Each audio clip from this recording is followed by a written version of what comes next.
Okay, Gino, we are live. So, everybody here, thank you guys for joining us. We're actually streaming in some of our Facebook groups and on my page. And we got Gino. We really want to talk a little bit about real estate. An upcoming event that Jake and Gino has, and highly recommend. I love. Went to the first one last year and it was phenomenal. The networking was just. So, how you doing, Gino? Mark, I'm confused today. It's a confusing day for me. And it's almost like the real estate market's been for the last 3 years. It's just been confusing, hasn't it? You think it's going to slow down. Rates go up. It slows down a little bit, but not really. And that's how my day's been. How's your day been? I can't complain. I mean, I had CNBC on today, and they're all like, you hear these. Oh, I'm sitting on the sideline because we're waiting for a recession, but they've been saying we've been waiting for a recession since October of Yes. last year, even before that. Yeah. And then look at what the market's done in the last, the first quarter or first half of this year. Yes. Well, Mark, let's be honest. They've been waiting on the sidelines since March of 2020 when COVID hit. So that's the reality. They've been waiting for 3 years. And if you've been waiting for the last 3 years, you've missed out on some good deals. Now, not all deals, right? We're going to have this tsunami in about next 6 to 8 months of all of these loans maturing in multifamily. That's the big thing. That's the big talk. But banks are either going to default on them or they're going to work out with the sellers. So I think if you need to sell right now, you're going to take a discount. If you don't have to sell, hold on to the property and continue to run it. We've closed one deal this year so far, 130 units back in January. We're under contract for 105 in July. There are deals out there. Don't wait, because if the numbers make sense and you can make sense at 6% interest rates, guess what? When rates go down to 4.5, 5, 4.75, 4%, and you're able to refi that bad boy. And you mentioned another thing, Creative Cash. You've got your creative finance, seller financing book out there. Now's the time, because seller financing is coming out right now because banks are pulling back. Debt is, a little leery right now. So if you've got to sell a property, you've got a mom and pop, and they can't finance it, well, let's start talking about seller financing, Mark. No, I love it. Yeah, I've always been, even when the market was hot, I've always been doing the seller financing. That's my main go-to strategy, I would say, 3 years ago when everybody's doing all the wholesaling and kind of doing that, I would say probably 90% of my stuff was still seller financing, because there is a benefit there for the seller, especially if you print them out, give them the amortization schedule, show them how much more money they're going to make. And then they don't want to get hit with capital gains, so what the one that you're doing now, is that one is it a seller financing deal that you have under contract? We have it just actually got from a wholesaler. So it's Okay. interesting. But the one we did in January was we got a $450,000 seller finance note. And we had another one on the contract in March that fell out of contract during due diligence, just because of it was just, the price was a little too high and there was just too much CapEx. There was, roofs we didn't see like a lot of the sewer problems. They had converted laundry rooms into units. So it needed a ton of work, but we had about $1 million on a seller finance note on that deal. That deal was sweet if it worked. But I mean, and that's the thing, it's the opportunity. If you can go to the seller and try to educate them and let them know the benefits of it, you're not going to get you're going to get mailbox money for the next 3, 4, 5 years. Isn't that great? Where are you going to put your money? Keep with the property. And then in 3 or 4 or 5 years, if we refi, you get the rest of that money. So I think if you understand the strategy and you know the seller and their pain points, it's I'm telling you, next 24 months is a huge opportunity for seller financing. Well, Al, it really, like you said, it really comes down to, but the beauty about, I like, in the commercial world with seller financing, is that the sellers get it. You know what I mean? And it's like, compared to like in the residential world where I do a lot of, teaching my people in the seller financing, you have to educate the homeowners and the sellers, and, unless they're investors, then they get it. But honestly, investors are a lot more easier to deal with. However, and I don't know what your opinion on this is, if the sellers only own the property for like less than 10 years, versus, I like the sweet spot for me on commercial, like owning it for 15 years plus. Because, for me, what I've seen, they've taken the meat all off the bone, like somebody that's owned it 5 years or left. What are your thoughts on that? What I would say to you is, the first thing, the difference between commercial and residential, you need to have the brokers bought in. A lot of brokers in the commercial space don't know seller financing. Their first question is, well, am I going to get paid? Well, of course you're going to get paid. You just have to explain to them what happens and explain to them the benefits, because their seller may not know it as well. So explain it to them from that perspective. Now, on our very first deal, Mark, it was a $600,000 deal. We got 80% bank financing, 10% for the seller and carry back, and 10% we put down. So on a lot of these transactions, you don't have to do all seller financing. On our fifth deal, it was an $11 million deal. It was a big deal at the time for us. It was huge. 281 units. We got 80% bank, 20% seller. So we brought no money to the table. It really depends. Seller financing works in those avenues when the seller has a substantial amount of equity in the deal. They have to have it. So the reason why you're saying more than 10 years is, well, sellers have had it, but you got to be careful, because a lot of times sellers have owned these properties for years and they've refinanced and pulled a lot of the money out. So you have to have that conversation with the seller to say, hey, how long have you owned it? How much equity do you have? And don't forget the important question. Do you have any other deals? Because you're always looking for that next deal. And a lot of brokers don't even ask. I'll ask a broker, does he have any deals? I don't know. Come on, you got the seller here. If you do a good job with this one, I'm performing on the next one. So obviously with seller financing, there has to have some type of substantial equity. And these mom and pops are great, because if they've owned these properties for 10, 15, 20 years, chances are they haven't kept up with rents. So there's your value add. Your value add is being able to grow the rents. And on top of that, being able to utilize seller financing. And these mom and pops, when they're burned out, they're in their 70s and their 80s. They don't want $500,000 in the bank account. What are they going to do with that? They don't have a net worth problem when they retire. They have a cash flow problem when they retire. So what are they going to do with a $500,000 check? I think they'd rather be getting 7 or 8 or 10 grand a month as part of their retirement. That's why seller financing works really well in the residential and the commercial space. No, I love it. My first deal was seller financing. I was 19 years old. I had no clue what I was doing. I was 19 years old. I did the Carlton Sheets book, and I went and put bandit signs out on a small little town up in Vermont, and that's where I grew up. And we're in national news right now. What's going on in the weather with that up there? It's a mess up there. But anyway, I put a sign up on the pole. We buy houses. Guy calls me up. He goes, "Hey, I got this mobile home for sale. It's worth $21,000. Give me $18,000." I'm like, "I'm not interested." Calls me back a week later. Goes, "Give me $15,000." I'm like, "I'm not interested." He calls me back another week. Goes, "Give me $12,000." And I'm like, "Well, do you own the land?" Because now I'm thinking, okay, it's starting to sound like a deal. He goes, "No, it's in a lot." And I'm like, "I'm not interested." So about a month goes by. He calls me back. He goes, "Give me $6,000 for this mobile home. It's worth 21." Now I'm thinking to myself, okay, there's a little bit of a deal here. I said, "You know what? I'm not interested, but why do you have to sell so bad?" Because you have to start pulling out why they have to sell. He goes, "I have no money for a lot rent. The lot rent's due, and I don't live in it." And I said, "Okay, this is what I'll do. I'm not interested. I really don't want it, but I'll give you $3,000 for it." He goes, "Oh, give me $4,000." I said, "I'm not interested." He goes, "All right." I said, "Okay, this is what I'm going to do. I'm going to go ahead and put together a contract, send somebody else to inspect it, and I'll get all the paperwork and send it over to you." Hung up the phone. This was really before the internet. Put a classified ad in the paper. Mobile home for sale, $25,000. Seller financing with $3,000 down. Yeah, that is awesome, dude. So the first lady picked it up. She went out, gave me the $3,000, gave it to him. I structured a seller financing note over 7 years at a 7.5% rate, and it was my car payment, during college days, back in school. So this is important. Everybody's got to hear this. Now, you're going to hear people in the last 5 years say seller financing doesn't work. That's their paradigm. In the Psychology of Money that Morgan Housel wrote, you form a psychology based around money upon when you lived. 30, 40 years ago, it worked. 10, 12 years ago, it worked. So when I was using it 10, 12 years ago, I'm like, this works. It just doesn't work in certain parts of the cycle, or it works a lot less. It's just one tool in the tool belt. That's all you need to know. Syndication is one tool in the tool belt. Raising capital, that's one tool. Doing JVs, that's another tool in the tool belt. You just need to know when to use them. And it's such a powerful, you do one creative financing deal in your life, it'll set you free. You've got mailbox money, and it's just a great way to leverage somebody else's property. That is awesome. I should write a book just on that deal. What creativity from a 19-year-old to be able to think, I'm not going to take any money out of my pocket and I'm going to make car payment money. That is awesome, bro. Honestly, I'm sure the paperwork was all screwed up, because I had to go I had to go to what was it, like the office store, because we didn't have the internet. I had to go get one of those carbon copies contracts. Remember back in the day? Yes. And then I had to do a bill of sale too, because it was considered a motor vehicle. So it worked, and I had no clue. But then I went a few years after that, but it was like, hey, there's my car payment, That's right. That So that that's brings me awesome. that makes me think of the quote. I think Jack Butcher said it: "Get going, then get good."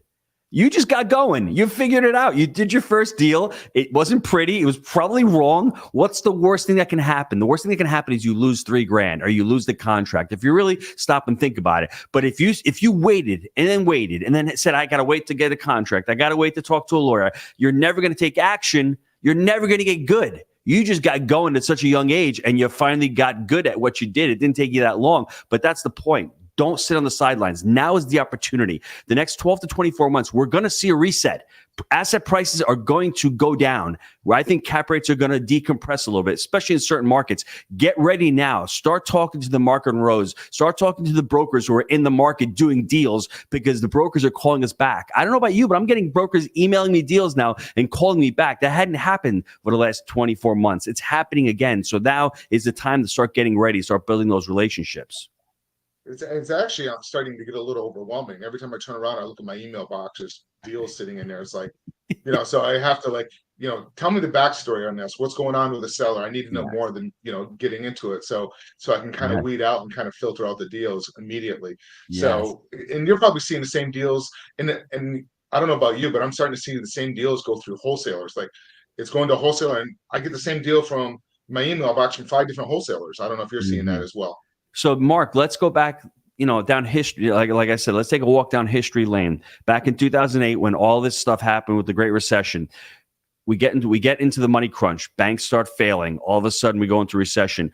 We had banks failing 6 months ago, 8 months ago. The credit markets start tightening up. We go into a recession. It's sort of what's happening now. They've got to raise interest rates because they've got to slow the economy down. There's inflation coming. It's happening now.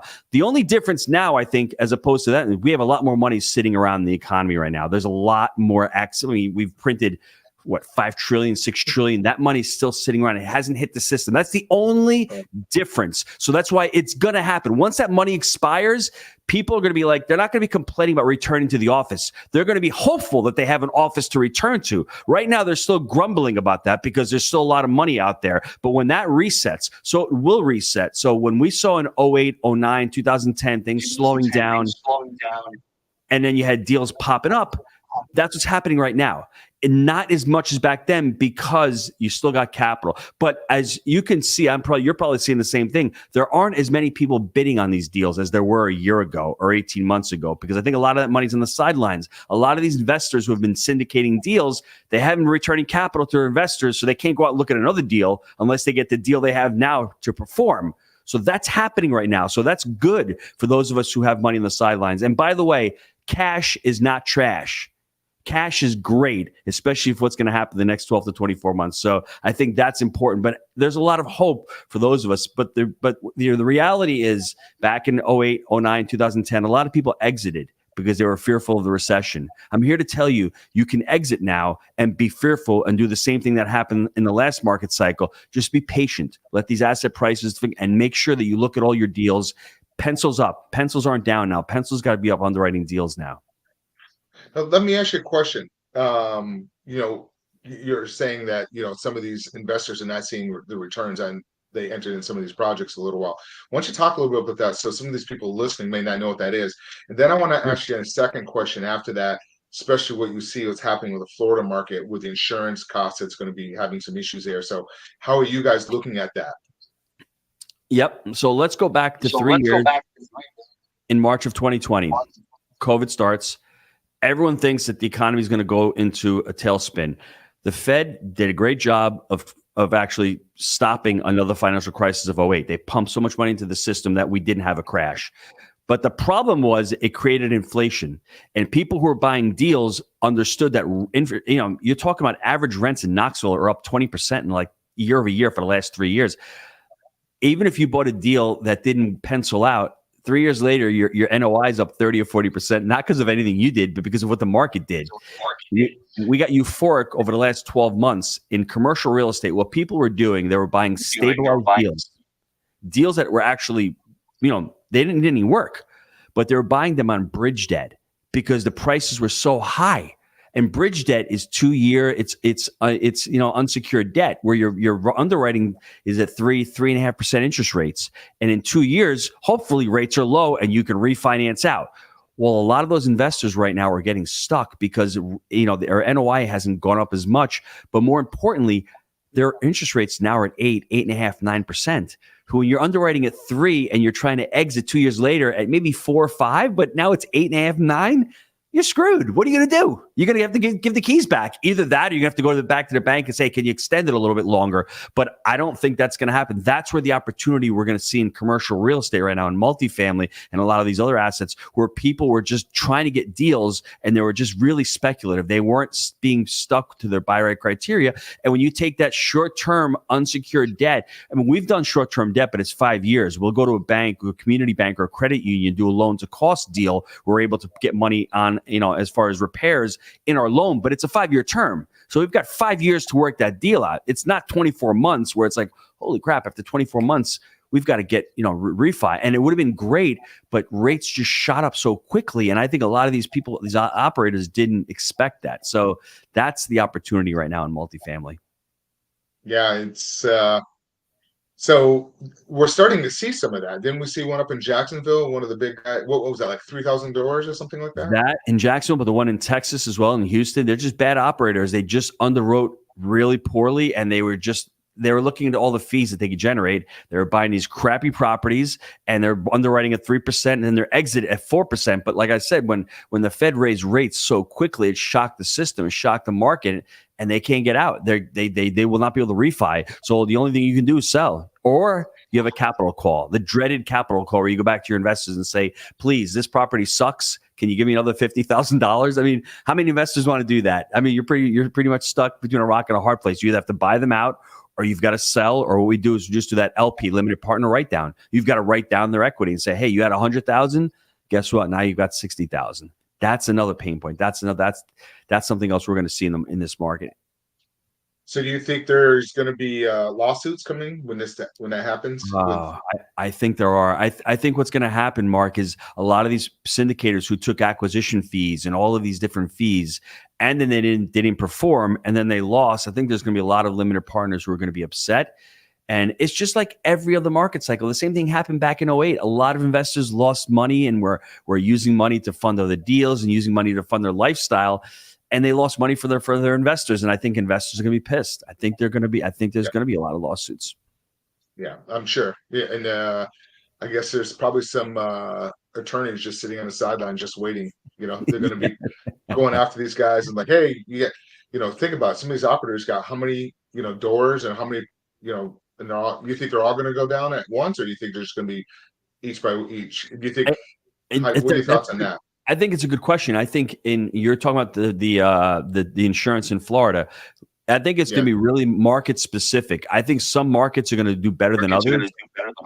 You look at Tennessee, there's tons of people moving to Tennessee. So a lot of those operators may get bailed out because their rents may continue to rise. So if your rents can continue to rise, you may get out of that situation. But if you're in a market where you go into a recession and all of a sudden rents are dropping or you're losing jobs, then you're screwed. As far as the insurance down here in Florida, I think the government's got to step in. He's got to do something with these insurance companies because I think they've gone off the rails. I understand the losses that they've incurred, but I have a house in St. Augustine here. I mean, it's more than doubled for no reason. I mean, I haven't had any losses on this house. There's no lost runs here for the last 5 years.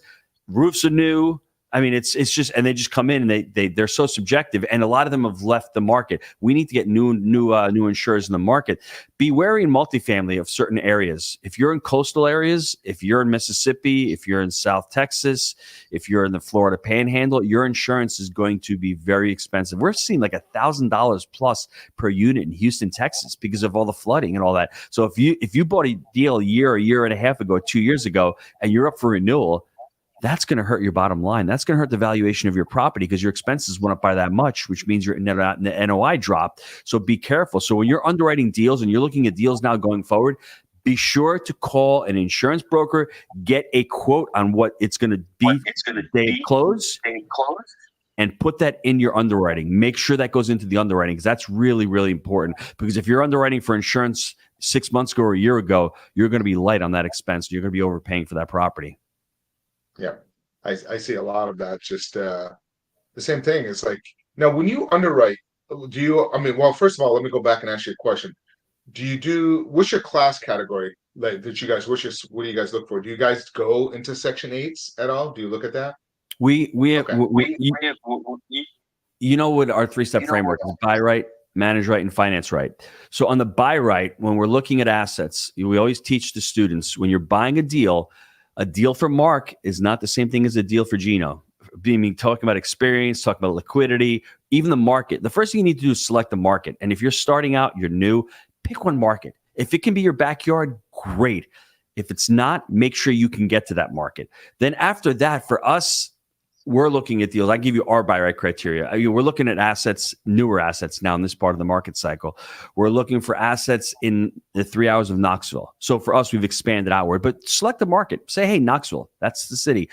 Then I look at median income. I want median income right now for us in the $50,000 range, because I don't really want to deal with tenants in Knoxville that we've had properties with $30,000 median income. You just can't raise rents. Those properties get tenanted over, they get turned over, and those valuations stick. They're just harder to manage those properties. Now, when we started out, we didn't care about median income, but now we're telling our students, be wary of the median income. We're looking at unit mixes. We like 1 bedrooms, 2 bedrooms. We love townhomes. If you can buy townhomes in multifamily, they're just like an apartment home. It's just a great place to live. What other stuff? We like brick. So we're getting really, really granular. We like brick. We like pitched roofs. We like properties with amenities, washer, dryer hookups. And the big one, flood zone. Just be wary if there's the property in a flood zone. If it's in a flood zone, make sure you get flood insurance and see what that flood insurance costs. If not, just pass on the property. Yeah. So how many deals do you think you look at before you actually do you kind of move forward? Well, it's like the same thing as in residential. You're looking at 80 to 100 deals. I mean, you're looking at a lot of deals. Now, we have wholesalers calling for us. So wholesalers will call for us, and they're calling their lists, and they'll send us deals over. If a wholesaler sends us a deal over, maybe we'll look at 20 to 25 before we actually find one we like. But they've sifted through hundreds to get to that 1 or 2. And Mark, in multifamily, I think if you can do 1 or 2 or 3 good deals a year, if you look at today, you start out today, you can buy 100 units this year, and then next year's another 100 units, and then the following year is 200. I mean, 300 to 400 units in the next 3 to 5 years, your life is completely changed. And you just need them to be really good deals. So you don't need to do scale. We bought last year, we bought 150 units. This year, we're at a little over 200 units, but they're really good quality deals. We focus on profit per unit. What can each deal profit per unit wise? Because we manage our own deals.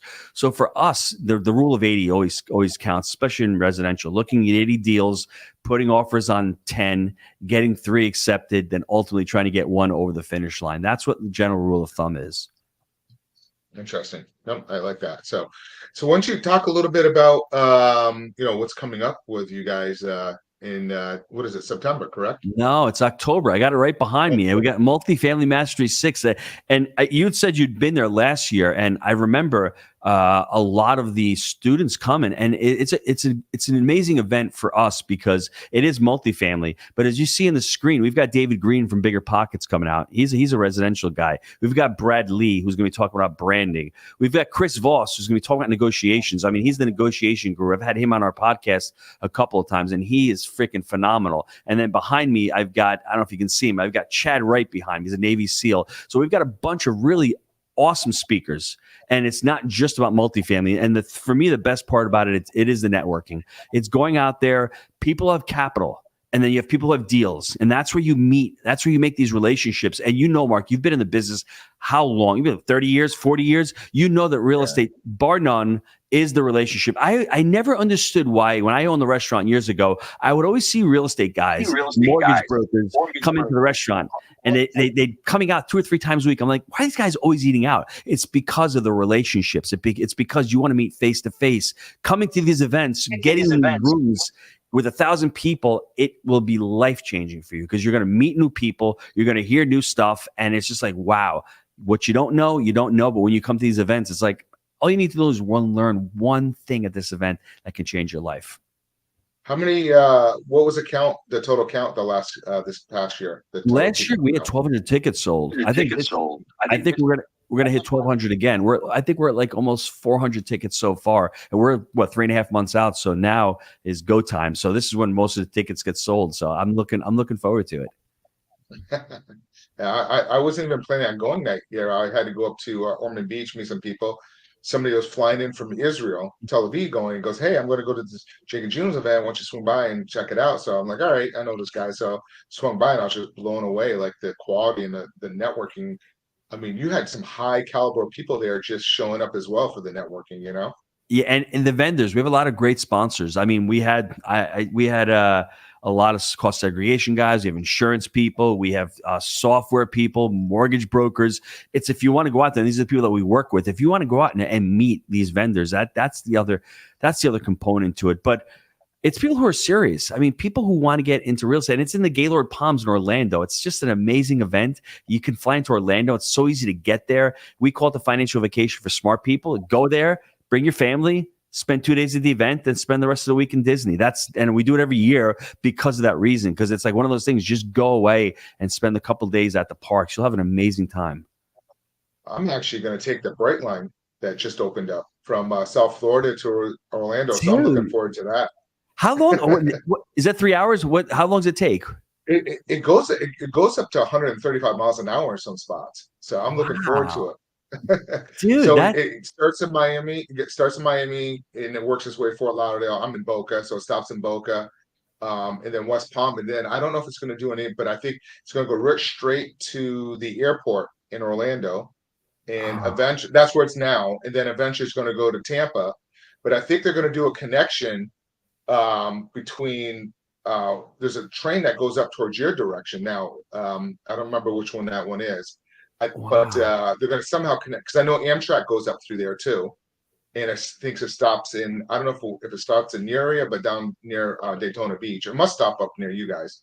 Wow. I mean, I know the governor is great here. He just like, let's build another road. I mean, like in here in St. Augustine, you have 95 and US 1. They're putting another road in between. Let's just put another road. You know what I'm saying? Just like, yeah, let's clear thousands of acres and throw another highway here. It's just amazing what they do here. Like the infrastructure that they're putting here is unbelievable. The people moving here is I just, actually I should have hit you up. I was just up there.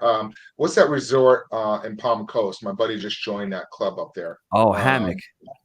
Yeah, I should have had you come down and met us there. Oh, I would have What was it? loved to. Beautiful. I drive by there a lot, actually. It's beautiful.